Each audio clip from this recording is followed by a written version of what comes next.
Kabilang si Pangulong Bongbong Marcos sa mga nag-inspeksyon sa barangay Pinagkrusan sa Alitagtag, Batangas, kung saan nasabat ang halos 2 toneladang hinihinalang shabu. Nitong Lunes nang masamsam sa isang checkpoint ang iligal na droga na may halagang mahigit 13 billion pesos.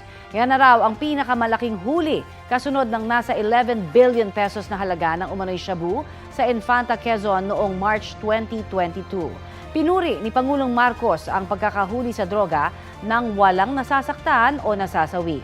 Anya, ganito raw ang tamang paraan sa pagsugpo sa problema sa droga sa bansa. This is the approach that we are taking to the drug war. Walang namatay, walang nagputukan, walang nasaktan. Basta't inoperate natin ng dahan-dahan, yun naman dapat ang approach. Para sa akin, yun dapat ang approach sa drug war. Na ang pinaka-importante is matigil natin ang pag-ship ng mga drugs. Nagpapatuloy po ang investigasyon kung saan ba dapat ipapadala ang nasabat na droga. Isinailalim na rin sa inquest proceedings ang nahuling suspect na nauna nang nagsabing hindi niya alam na droga ang kanyang dinadeliver. May babala naman ang Pangulo sa mga sangkot sa droga.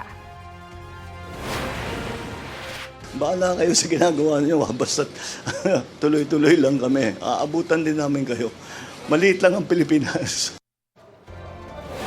Kapuso, para sa mga maiinit na balita, mag-subscribe sa GMA Integrated News sa YouTube. Sa mga kapuso naman abroad, subaybayan nyo kami sa GMA Pinoy TV at sa www.gmanews.tv.